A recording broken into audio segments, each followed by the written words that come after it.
សូមជម្រាបសួរប្រិយមិត្តទាំងអស់គ្នាវិលមកកាន់សារជាថ្មីជាមួយខ្ញុំបាទសុករុនថ្ងៃនេះសូមធ្វើការចែករំលែកនៅរឿងប្រឡោមលោកមួយដែលមានចំណងជើងថាអោសំលេងខ្លងខេត្តដែលជាបទនិពន្ធរបស់លោកអ៊ុំជំឌឿនដែលតែងនិពន្ធឡើងនៅក្នុងឆ្នាំ1972រឿងអោសំលេងខ្លងខេត្តគឺជាវណ្ណកម្មទី2បន្ទាប់ពីរឿងក្រពុំតែចាក់តងនៅក្នុងផ្ទៃរឿងទី2នេះខ្ញុំបានប្រមូលអស់អបាយមុខផ្នែកជីវិតមកលាតត្រដាងដើម្បីជាសក្ខីភាពនៃសេចក្តីវិនិច្ឆ័យជម្រាបជូនដល់មិត្តអ្នកអានហើយរឿងដែលបកស្រាយតាំងពីដើមដល់ចប់ក៏គ្មានអ្វីក្រៅពីទារុណកម្មរបស់ព្រហ្មលិខិតដែលគំរិតឲ្យមិត្តរចនាយើងហែបហែក្នុងកណ្ដាលសាគរវដ្តសង្សារការស្លាប់ទៅនឹងការរស់នៅរបស់មនុស្សវាមានសភាពខុសគ្នាឆ្ងាយណាស់ព្រោះអ្នកដែលរស់គេចាត់ទុកថាជាអ្នកចាញ់នៅអ្វីៗទាំងអស់ដែលបញ្ជាដល់ឧត្តមគតិរបស់យើងរីឯអ្នកស្លាប់ចាត់ទុកជាអ្នកឈ្នះព្រោះអ្នកនោះឯងលែងទាមទារនៅអ្វីៗទាំងអស់ដែលគេតម្រូវឲ្យមានសរុបសេចក្តីទៅអ្នករស់នៅមិនត្រូវទុកពេលវេលាឲ្យកន្លងហួសទៅដោយអត់បានការនោះឡើយព្រោះសេចក្តីស្រេកឃ្លានបានជំរុញឲ្យមនុស្សឲ្យពុះពៀននៅឧបសគ្គគ្រប់បែបយ៉ាងណាមិញរឿងអោសំលេងខ្លងខេត្តពិតជាហែកយកជីវិតមនុស្សយើងគ្រប់រូបដោយមិនថាវណ្ណៈណាឬឧត្តមបុត្រណាទេត្រូវទទួលនូវការចោះញោមចំពោះការស្លាប់ដែលគ្មានយកអ្វីតាមបានជាប្រភពនៃមនុស្សលោកទាំងមូលសូមប្រលឹងវណ្ណកម្មទី2ជួយបំបោះអង្អែអ្នកមានដួងចិត្តក្រំគ្រាដូចមិត្តរចនានេះផងហើយសូមនារីដែលមានសន្តានចិត្តល្អបន្តការល្អរបស់នាងឲ្យវែងឆ្ងាយលុះអវសានកុំបីប្រែក្លាយជាប្រការដតីឡើយភ្នំពេញថ្ងៃទី23សីហាឆ្នាំ19721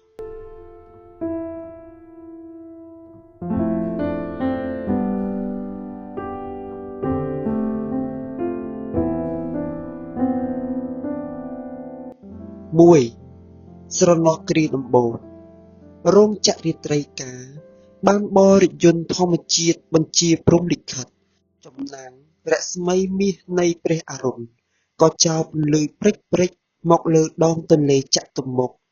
មនុស្សនិករគ្រប់ប្រភេទក៏ចេញចាកពីគេហដ្ឋានដើម្បីប្រកបមុខរបររៀងៗខ្លួនប្រសិនបើគេនាំអារម្មណ៍ផ្ដោតមកមុខពន្ធនាគារកណ្ដាលគេឃើញក្រសួងនេះកំពុងតែដោះលែងមនុស្សទោសដែលរដ្ឋអាជ្ញាមានសមត្ថកិច្ចតម្រូវឲ្យរួចនៅថ្ងៃនេះនៅក្នុងចំណោមអ្នកដែលត្រូវរួច4នាក់ឃើញមានស្រី3នាក់និងប្រុសម្នាក់អ្នកទោសឈ្មោះសុចិត្រាបានត្រូវមិត្តរបស់គេម្នាក់មកទទួលដើម្បីទៅរួមរស់ជាបណ្ដោះអាសន្នក្នុងការរំដោះឆាកជីវិតពីទុព្វលភាពថ្ងៃទី1នៃសេរីភាពរបស់គេមិត្តសុចិត្រាមានប្រាក់តែ75រៀលតែប៉ុណ្ណោះដែលជាអំណោយនៃមិត្តពន្ធនាករនៅក្នុងផ្ទះរបស់មិត្តចក្រាសុចិត្រាសង្ស័យចំពោះហេតុផលចម្លែកជាច្រើនដែលកើតមានឡើងក្នុងគេហដ្ឋាននោះទ្រាំមិនបានគេក៏សួរទៅមិត្តរបស់គេថាចក្រាផ្ទះចក្រាឯងមិនដេចក៏រណុកទ្វារធំធំម្លេះដើម្បីកុំឲ្យមានការសង្ស័យច្រើនចក្រាក៏បានប្រាប់អាចកំបាំងទាំងប៉ុន្មានទៅសុចិត្រាថាត្រាឯងមិនបាច់ឆ្ងល់ច្រើនទេផ្ទះនេះជាផ្ទះរបស់ស្រីពេជ្យាទេតាយីផ្ទះស្រីពេជ្យាត្រូវហើយម្ដេចឯងព្រួយចិត្តឬខ្ញុំពិតជាប្រាប់ចក្រីឯងណាព្រោះជីវិតរបស់ខ្ញុំស្ថិតក្នុងសភាពគ្មានសង្ឃឹមបើនឹងចាក់ចេញពីទីនេះក៏មិនដឹងទៅជ្រកកោនឯណាដែរទ្រាំសិនទៅចិត្រាតម្រាំឯងរកការងារបានធ្វើមិនអីទេចក្រាជីវភាពបែបណាក៏ខ្ញុំអាចរស់បានដែរតែសូមកុំឲ្យជីវភាពនោះស្ថិតក្នុងសភាពអាវ៉ាសែពេកនៅខាងក្នុងនារីតួអង្គ4-5នាក់កំពុងអង្គុយផ្ដុំគ្នាលេខបៀស៊ីគូក្នុងចំណោមស្រីផ្កាមាសទាំងនោះមានតែមួយគត់ដែលមានសម្រស់ឆើតឆាយជាងគេហើយវោហាក៏បានថែមទៀតផង ស្រីទាំង5ក៏បញ្ឈប់សកម្មភាពល្បែងរបស់ខ្លួនក្រោយពីឃើញមិត្តចក្រាចូលទៅដល់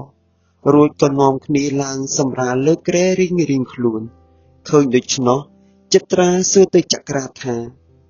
នាងទាំងអស់នេះត្រូវជាកូនចៅរបស់ឯងមែនទេ រំពេចនោះតួអង្គទី1ក៏ឆ្លើយកាត់សម្ដីចក្រាតបទៅចិត្រាថាត្រូវហើយចុះបងអញ្ជើញមកទីនេះមានការអ្វីដែរ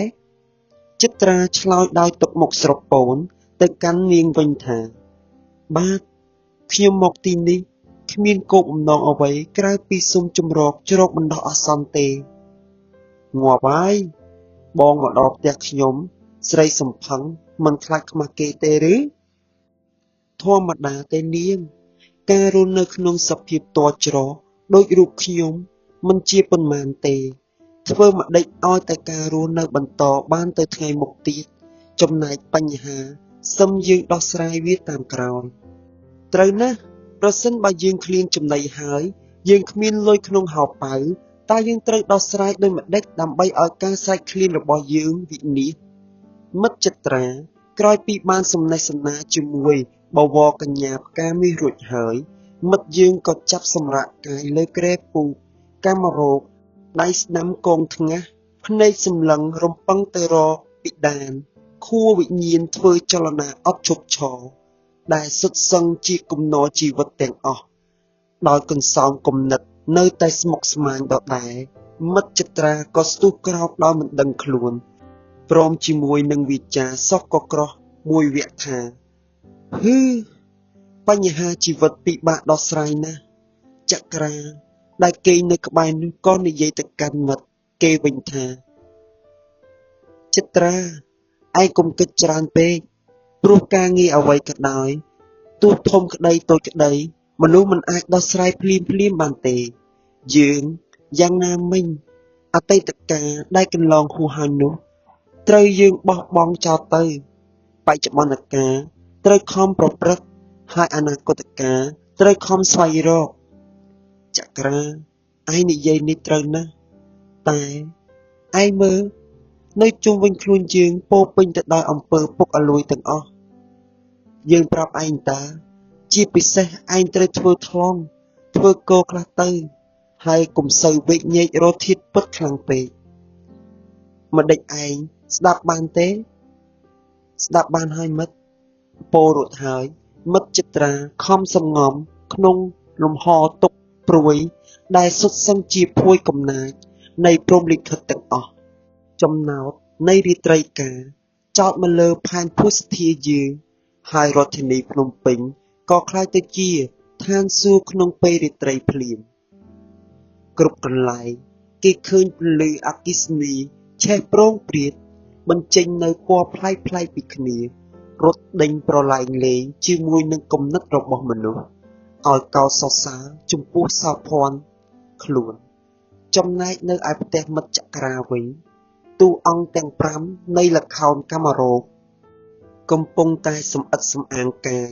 ដើម្បីចេញលក់សម្បត្តិផ្ដល់ដល់ទស្សនិកជននារីដែលលក់សម្បត្តិដាច់ជាងគេគឺឆូវីនាងនេះត្រូវគេនាំខ្លួនតាំងពីម៉ោង7យប់ម្លេះព្រោះជាកាមរោគទីដែលមួយបរោះត្រូវការប្រឡែងលេងហើយក៏ខ្លាចទៅជាសំណល់បុប្ផាមួយតងដែលកន្លងបោះបង់ចោលក្រោយពេលក្រេបលំអងផ្ការួចមិត្តអ្នកអានឃើញទេសត្វមមាត្រជាច្រើនកំពុងតែបោះពួយទៅរកភ្នក់ភ្លើងដោយមិននឹកស្មានថាអាត្មាអញត្រូវវិនាសអន្តរាយដោយសារត្រមាក់របស់គេឡើយឃើញដូច្នោះចិត្រាក៏ផ្ដើមប្រមូលអារម្មណ៍ជាថ្មីម្ដងទៀតហើយក៏ចោទជាបញ្ហាដើម្បីឲ្យមិត្តរបស់គេដោះស្រាយចក្រាឯងយល់ឃើញដូចម្ដេចបានជានាំយើងមករស់នៅកន្លែងបែបនេះឯងមិនខ្លាចពាក្យគេថាចៃសំផឹងទេឬរឿងនេះគ្មានអ្វីក្រៅពីបញ្ហាក្រពះទេដែលបង្ខំឲ្យយើងមករស់នៅទីនេះឯងកុំប្រកាន់វណ្ណៈខ្លាំងពេកព្រោះយើងទាំងពីរនាក់សឹងតែរកខោស្លៀកក៏គ្មានដែរហេតុដូចម្ដេចក៏ឯងមិនព្រមយល់ចម្លើយនេះធ្វើឲ្យចិត្រាមានដងខ្លួនពោពេញទៅដោយការអៀនខ្មាស់ ហើយខួរក្បាលក៏ចាប់កម្រើករួចសំនួនវោហារក៏ទម្លាក់ពាក្យពេចន៍បន្តទៀតថាចក្រាបញ្ហាជីវិតជាគំនិតមួយដ៏ធំណាស់ដែលអ្នកទ្រទ្រង់រាងកាយទាំងប៉ុន្មានត្រូវតែដោះស្រាយហើយត្រូវតែយកកាយទៅបដូរយកពលិកម្មទៅវាសនាក្លែងក្លងរបស់យើងស្ថិតក្នុងជីវិតរុងរោចឯងចូលចិត្តប្រើសម្ដីបញ្ចេញជាទ្រឹស្ដីខ្លាំងណាស់ចិត្តត្រាឯងល្មមឈប់ប្រើគំនិតរវើរវាយនេះទៀតទៅវានាំឲ្យតែចុកចាប់ដើមទ្រូងទេណែស្លៀកពាក់មក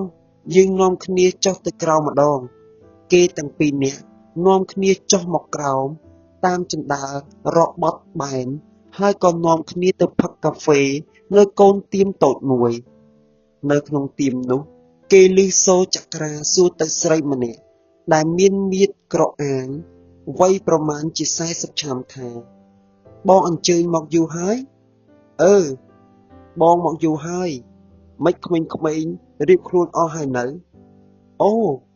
វារៀបចំរួចតាំងពីប្រឡប់ម្លេះចំពោះអាកប្បកិរិយាដែលចក្រាធ្វើអំបញ្ញមិញនេះធ្វើឲ្យចិត្រាសង្ស័យខ្លាំងណាស់តែដោយគេមិនដឹងបងស្រីនោះជាអ្នកណាគេក៏មិនហ៊ានហើបមាត់សួរទៅមិត្តគេដែរម្ល៉េះហើយការងឿងឆ្ងល់ត្រូវស្ថិតក្នុងអាថ៌កំបាំងមួយសន្ទុះក្រោយមកទើបចក្រាអោនខ្សឹបដាក់ត្រចៀកចិត្រាថាគាត់ជាមេឮសម្ដីនេះភ្លាមមិត្តចិត្រាអស់កម្លាំងពីក្នុងខ្លួនអាលីងរួចគេក៏បញ្ចេញខ្យល់អស់សង្ឃឹមពីក្នុងទ្រូងហើយបង្ហើបមាត់បោះសំឡេងទៅកាន់បងស្រីនោះថាជំរាបសួរអ្នកបងស្រីគាត់ត្រឡប់សួរមកចក្រាថាគេនេះជាអ្នកណាអូជាមិត្តរបស់ខ្ញុំលុះនាំគ្នាក្រេបកាហ្វេរួចហើយអ្នកទាំងបីនាំគ្នាដើរសម្ដៅទៅមុខរោងភាពយន្តសូរិយាដើម្បីកំសាន្តភ្នែកក្នុងពេលរាត្រីចំណែកមិត្តចិត្រាវិញពុំសូវយកចិត្តទុកដាក់នឹងបងស្រីនេះប៉ុន្មានទេព្រោះគ្រាន់តែឮពាក្យថាមេសំផឹងភ្លាមគេស្អប់សឹងតែមិនចង់មើលមុខតែកលៈទេសៈនេះទោះបីស្អប់ម្ដេចម្ដាក៏ដោយត្រូវតែខំមាត់សង្កត់ទុកក្នុងចិត្តព្រោះជីវិតរបស់គេកំពុងស្ថិតនៅក្នុងទុក្ខពលភាពប្រសិនបើគេក្រឡេកមើលមកទស្សនភាពក្នុងផ្ទះបងស្រីនេះវិញគេនឹងឃើញសត្វមមាញ5រូបកំពុងតែប្រឡែងលេងជាមួយនឹងភ្លើងដើម្បីប្រមូលសាកសពរបស់ខ្លួនប្រគល់ទៅឲ្យដូនជីដាច់សិលដែលកំពុងស្មាទាននៅឯទីបច្ឆានាងឆោវីជាបុប្ផាកម្មរោគទី1ដែលត្រូវព្រានតណ្ហាយកទៅបបោះបបោចលេងដើម្បីជំរុះសេចក្តីស្រែកឃ្លានរបស់គេចំណែកតួអង្គទី2ក៏កំពុងត្រូវគេតថ្លៃដើម្បីទិញយកទៅធ្វើម្ហូបដែរសរុបសេចក្តីទៅបងស្រីពិតជាបងស្រីចក្រាមែននៅលើអាកាសផ្កាយរះប្រងព្រាចបញ្ចេញរស្មីព្រិច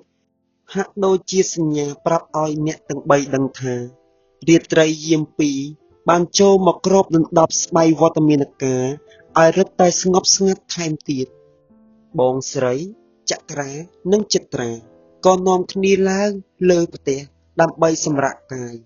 ក្រោយពីម្ហូបចំណីស្រស់ត្រូវដាច់អស់គ្មានសល់ចិត្រាឃើញស្រីទៅណាបាត់អស់ពីផ្ទះក៏សួរចិត្រាថាស្រីទៅណាអស់ហើយចក្រាអូទៅដេកជាមួយភ្ញៀវអស់ហើយបន្ទាប់មកគេនាំគ្នានន្ទ្រា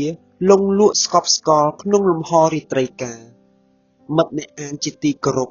នៅក្នុងលោកយើងនេះរបររកស៊ីរបស់មនុស្សមានច្រើនប្រភេទណាស់មិនតែប៉ុណ្ណោះគេចេះប្រើមនុស្សឲ្យចេះធ្វើអ្វីគ្រប់បែបយ៉ាងដើម្បីប្រយោជន៍គេថែមទៀតផងមើលចុះនារីដែលមានសម្រស់ហើយពេលដែលប្រុសឃើញស្រឡាញ់ចង់បានធ្វើជាប្រពន្ធត្រូវបានស្រីបង្វិលសតិឲ្យភ្លេចវង្វេងពីឧត្តមគតិខ្លួនអស់ដោយសារតែសម្ដីផ្អែមនិងគ្រឿងអលង្ការខ្លះដែលជានុយធ្វើឲ្យនារីយើងជាមួយភាកភ្លេចដល់គេអាស្រូវរបស់ខ្លួន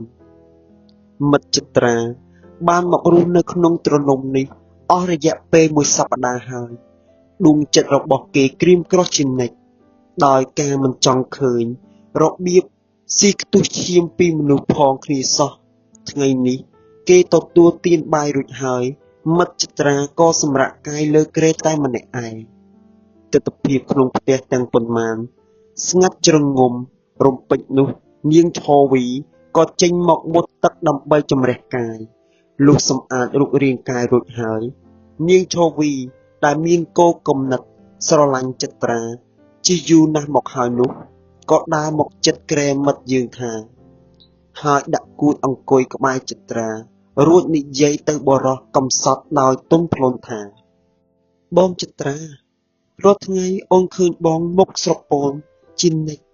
តើបងមានវិបត្តិក្នុងចិត្តខ្លាំងណាស់ទេឬមុននឹងឆ្លើយតបសំណួរនេះចត្រាសម្លឹងមើលមុខឈវីមួយសន្ទុះទើបឆ្លើយតបទៅនាងដោយសម្ដីទុកព្រួយថាឈវីបងមិនចង់ឆ្លើយនឹងសំណួររបស់អូនទេព្រោះអូនជាស្រីម្នាក់ដែលគេទិញដួងចិត្តរួចទៅហើយក៏ជាស្រីមួយរូបដែលត្រូវប្រពៃណីជេរប្រតិចផ្ដាសារួចជាសត្វទៅហើយនេះគឺជាលើកទី1ហើយដែលគេឃើញស្រីបេស្យាម្នាក់បង្ហូរទឹកភ្នែកនៅចំពោះមុខប្រុសដែលនាងស្រឡាញ់ហើយពោលតបតាមចន្លងដងជ្រោះនៃចលនេតអកុសលថាបងចត្រា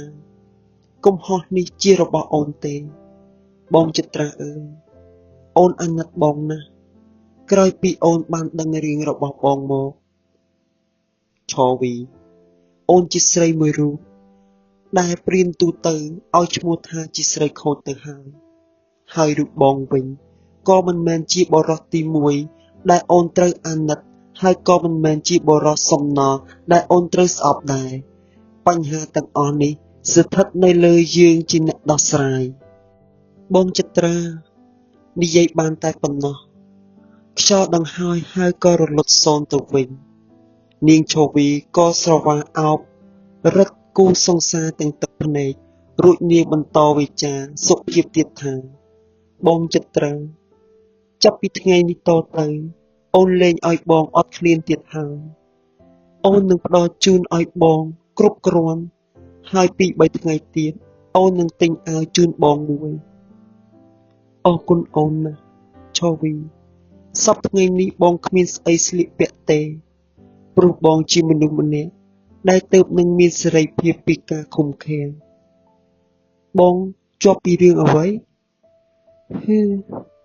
បងមិនអាចប្រាប់អូននៅក្នុងពេលនេះបានទេព្រោះរឿងរ៉ាវវាវែងឆ្ងាយណាស់នាងឈវីលែងហ៊ានសួរគូសង្សារនាងទៀតនាងយកដៃស្រវាអោបចត្រាជាលើកទី2ចំណែកចត្រាក៏ឆ្លើយដោយងើបទៅថើបភ័ក្រដល់ផោផង់នៃនាងឈវីរួចយកដៃអង្អែលថ្ពាល់ថ្នមបញ្ចេញសំឡេងស្នេហាមួយតូចដាក់ត្រចៀកនាងឈវីថាឈវីអូនបងលួចស្រឡាញ់អូនយូរហើយតែមកពីបងក្រទើបបងមិនយកដៃលូកចូលទៅក្នុងរឿងស្នេហា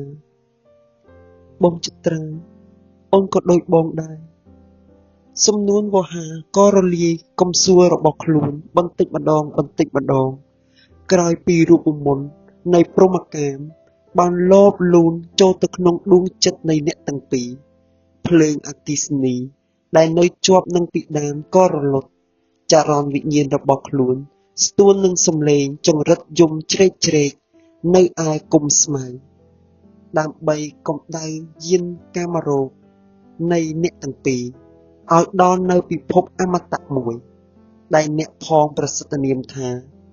កម្មាចរសួរពោគឺកម្ពូលគ្រឿងញៀនរបស់មនុស្សនេះជាឆាកប្រយុទ្ធលើកទី1រវាងកីឡាករឈវីនិងចត្រានៅលើវេទិកាក្រែនិងពូកជាអាជ្ញាកណ្ដាលបន្ទាប់មកគេទាំងពីរនាំគ្នាថ្មិចភ្នែកជីកទូកចម្លងកំពង់រាត្រីរហូតទាស់ភ្លឺក៏នៅមិនទាន់ចាក់នន្ទ្រាសោះឃើញដូច្នោះចក្រាក៏លូកដៃបើកវាំងននរួចលាន់មាត់ថាយីចត្រាគេងជាមួយអ្នកណាហ្នឹងរួចក៏ទម្លាក់វាំងននហើយដើរចេញមកក្រៅវិញពេលវេលា ចេះតែធ្វើដំណើរទៅមុខអត់ឈប់ឈរមិត្តចិត្រាក៏មិនទាន់បានភពថ្មីស្នាក់អាស្រ័យដែរគេនៅតែរួមរស់ជាមួយបងស្រីបន្តទៀតធ្វើម្ដេចបើដួងចិត្តរបស់គេបានផ្ដោតស្រឡាញ់នាងឈវីរួចទៅហើយពេលនេះអារម្មណ៍ដ៏ល្អនៃមិត្តចិត្រាបានคล้ายទៅជាកញ្ចក់ដ៏ល្អក់ហើយស្នេហាដែលគេលែងស្អប់ស្រីដូចពេលមុនទៀតហើយគេខំយកចិត្តទុកដាក់ដើម្បីសម្រស់នៅទីនេះឲ្យបានយូរដើម្បីជួបមុខសង្សាររបស់គេចំណែកឈវីវិញក៏លែងចេញទៅក្រៅជាមួយភៀវដែរនាងកិច្ចកុកជាដរាបចំពោះពីបងស្រីដែលឲ្យទៅភៀវដោយនាងឆ្លើយថាឈឺពោះវើមុខដើម្បីឆ្លៀតឱកាសរួមសុខទុក្ខជាមួយនឹងចិត្រាសង្សារបណ្ដូលចិត្តរបស់នាងថ្ងៃនេះនាឡិកាធម្មជាតិបានចង្អុលចំពីលើក្បាលរបស់យើងនៅឯមាត់ទ្វារគេឃើញប្រុសម្នាក់មៀតក្រអាងកំពុងឈរស្រែកហៅឲ្យនាងខាងក្នុងបើកទ្វារឲ្យចូលផងឮដូច្នោះចិត្រាក៏ក្រោកទៅបើកទ្វារឲ្យហើយបុរសនោះក៏ដើរចូលមកចាប់ទាញដៃនាងឈវីដែលកំពុងតែអង្គុយទទួលទានបាយឲ្យចូលទៅក្នុងបន្ទប់ជាមួយនឹងខ្លួនជនចម្លែកនោះមិនបានយកនាងឈវីទៅប្រឡាញ់លេងតាមផ្លូវកាមរោគទេគេត្រឡប់ជាទះតប់នាងដោយប្រការចោទថានាងឈវីបានក្បត់នឹងពាក្យសន្យារបស់គេទៅលួចស្រឡាញ់ប្រុសផ្សេងទៀតសំឡេងយំសោកយ៉ាងខ្លោចផ្សាបានញ៉ាំងកំហឹងនៃមិត្តចិត្រានិងចិត្រាឲ្យផ្ទុះឡើងហើយអ្នកទាំងពីរក៏ស្ទុះក្រោកដើម្បីបញ្ឈប់សកម្មភាពវាយដំនោះផ្ទុយទៅវិញអ្នកទាំងពីរត្រឡប់ជាត្រូវជនចម្លែកនោះគំរាមកំហែងមកវិញថាម៉េចឯងទាំងពីរអ្នកនឹងជាអ្នកប៉ាវស្រីកន្លែងនេះមែនទេចំពោះសម្ដីនេះមិត្តចក្រានិងមិត្តចិត្រាពុំបានឆ្លើយតបវិញទេថាតែត្រូវជនចម្លែកនោះបន្តប្រយោគគំរាមមួយវគ្គទៀតថាឯងដឹងទេទឹកដីនេះជាទឹកដីអញប្រសិនបើអាណាហ៊ានលូកថ្លើមប្រពន្ធអញទៀតអានោះនឹងត្រូវស្លាប់ឮដូច្នោះចិត្រាសឹងស្ទុះទៅដាល់ជនចម្លែកនោះមួយដៃឲ្យចំកណ្ដាលមុខតែត្រូវចក្រាខាត់ជាប់ហើយគេក៏និយាយទៅកាន់នាងឈវីដោយពាក្យកំបុតថាឈវីចេញមកក្រៅមកការខុសត្រូវនៅលើបងនាងឈវីក៏ស្ទុះក្រោកតែត្រូវបរិសនោះខាត់ឲ្យអង្គុយវិញទីបំផុតនាងឈវីក៏រើបំរាស់រួចដៃពីប្រុសអប្រិយហើយរត់ចេញមកខាងក្រៅរួចបរិសចម្លែកនោះក៏បញ្ចេញទុកមុខតោស័កហើយដើរតម្រង់មករកអ្នកទាំងពីរឃើញកាយវិការដូច្នោះនាងឈវីក៏ស្រែកភ្លាត់សម្លេងទៅកាន់បរិសនោះថាបងសានកុំធ្វើបាបគេអត់ធ្វើអីបងអញទេចំណែកឯចក្រានិងចិត្រាវិញពុំទាន់តក់ស្លុតនឹងការគំរាមកំហែងរបស់ជនចម្លែកនេះទេគេត្រឡប់ជាប្រុងស្មារតីប្រយុទ្ធតបតជានិច្ចប្រសិនបើជននោះហ៊ានរំលោភលើសេរីភាពរបស់ខ្លួនចៃដន្យអីជនចម្លែកត្រឡប់ជាសោតហើយពោលមកកាន់អ្នកទាំងពីរថាសូមបងទាំងពីរអត់ទោសឲ្យខ្ញុំផងនេះជាការខុសឆ្គងរបស់ខ្ញុំក្នុងការដែលខ្ញុំស្រឡាញ់នាងហួសហេតុពេកឮសម្ដីនេះចិត្រាឆ្លើយតបជំនួសចក្រាវិញថាថ្ងៃក្រោយសូមបងប្រុងប្រយ័ត្នកុំធ្វើឲ្យខុសឆ្គងដូចរបៀបនេះទៀតព្រោះយករនាបជួសតែសម្ដីហួសគ្មានអ្វីជួសបានទេមានតែការឈឺចាប់ប៉ុណ្ណោះបន្ទាប់មកអ្នកលេងសានក៏ចុះចេញពីផ្ទះនាងឈវីដោយនាំទាំងការចុកចាប់ផ្នែកផ្លូវចិត្តមកជាមួយផងខ្ញុំបាទមិនបាត់អត្ថាធិប្បាយឲ្យវែងឆ្ងាយទេមិត្តអ្នកអានភាគខ្លះប្រហែលជាជ្រាបមិនខាននៅសកម្មភាពផ្ទះស្រីពេជ្រាក្នុងពេលរាត្រីឥឡូវនេះសូមក្រឡេកមើលមកខាងមុខរោងភាពយន្តគឹមភុងម្ដងនៅលើកៅអីថ្មមិត្តចក្រានិងចិត្រាអង្គុយសំណេះសំណាលគ្នាយ៉ាងវែងបន្ទាប់មកគេឃើញបរិសម្នាក់នោះស្លៀកពាក់ជាស៊ីវិលដើរតម្រង់មករកចិត្រាយ៉ាងអង់អាចរួចក៏ស្ទុះទៅក្របួតកអាវចិត្រាប្រាថ្នានឹងចាក់សម្លាប់ឲ្យនៅនឹងមួយកន្លែងតែ សំណាងល្អចិត្តត្រាបានគេចផុតពីមុខអាវុធជនកំណានរួចក៏វាយរំដោះដើម្បីយកច្រកចេញចក្រាឃើញដូច្នោះក៏ស្ទុះទៅទាត់មួយជើងចំពីក្រោយអាអ្នកលេងដួលកាប់មុខស្រប៉ាប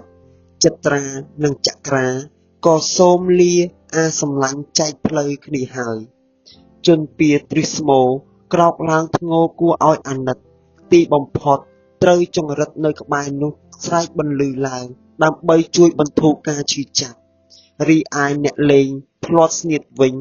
ដើរចែវតតាក់តតប់មានភ្នែកចិញ្ចៀមក្រហមច្រារួចទើបហើរស៊ីក្លូឡើងជិះធ្វើដំណើរទៅកាន់ស្ថានប្រោះព្រំចំណែកចក្រានិងចិត្តត្រាបានទៅសង្ងំពួននៅក្នុងយានដ្ឋានមួយក្បែរនោះក្រោយពីពិនិត្យស្ថានភាពស្រួលបួហើយទើបនាំគ្នាចេញមកក្រៅរួចសម្ដៅមកផ្ទះក្នុងចំណោមស្រីទាំងអស់អ្នកដែលភ័យខ្លាំងជាងគេគឺនាងឆូវីព្រោះនាងខ្លាចគូសង្សារនាងស្លាប់ទីបំផុតស្នេហាតែងផ្ដល់នៅកាមសុខផងកាមទុក្ខផងនិងជាអវសានកាមគុកផងបើដូច្នោះតើមិត្តអ្នកអានឈប់យកស្នេហាទេឆ្លើយទេស្នេហាត្រូវតែមានបន្តទៅមុខបើអញ្ចឹងសូមតាមដានជាមួយនឹងខ្ញុំទៀតមើលណឆវីកំពុងតែបបោះអង្អែសង្សារសម្លាញ់របស់នាងរួចនាងសួរដល់សំឡេងថ្នមថា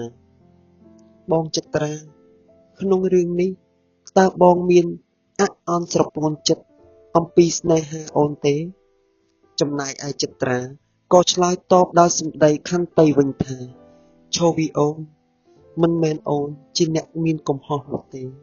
ផ្ទុយទៅវិញគឺរូបបងតាប្រសិនបើបងដឹងថាជាសង្សាររបស់គេ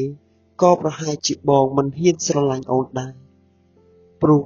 ស្លាប់ក្នុងស្នេហាគេចាត់ទុកថាជាអ្នកឆ្លុះកម្មគុណពធបងចិត្តត្រាសម្ដីបងយប់នេះអីក៏ប្លែកម្ល៉េះនាងឆូវីនិយាយបណ្ដាយំបណ្ដារួចក៏បង្កើតវាជាដំអូនមួយប្រស្នាទៀតថាឬមួយបងអស់ចិត្តហើយពុទ្ធោជីវិតជាស្រីផ្កាមាសត្រូវគេមើងងាយគ្រប់ច្រកល្ហកទាំងអស់មែនទេស្នេហាក៏គ្មានព្រំដែនចំណែកឯជីវិតវិញត្រូវស្ថិតក្នុងអនាគតមួយពោពេញទៅដោយភាពព្រួយប្រហាតើសំខាន់អ្វីនឹងរស់ចំណែកមិត្តចិត្តត្រាវិញពុំបានយកចិត្តទុកដាក់នៅក្នុងចម្លើយចុកចាប់នេះប៉ុន្មានទេគេត្រឡប់ជាបង្ហើរសម្ដីថ្នមក្នុងន័យសោកសៀតមួយឃ្លាទៀតទៅឆូវីវិញថាអូនឆូវីពេលដែលអូនយំបងរឹតតែអាណិតអូនតែដល់អូនភ្លើតភ្លើងក្នុងភ្លើងតណ្ហាវិញបងរឹតតែស្អប់អូនហើយស្អប់ជាទីបំផុតបងរឹតតែចង់ឃ្លាតឆ្ងាយពីអូនថែមទៀតបងចិត្តត្រាសូមអូនរស់ជាមួយសង្សារអូនចុះថ្ងៃស្អែកបងសូមលាអូនទៅកំពង់ចាមហើយព្រោះទីនោះកម្មករឬមកជាច្រើនរងចាំទទួលបងឲ្យជួយរកស៊ីគេផង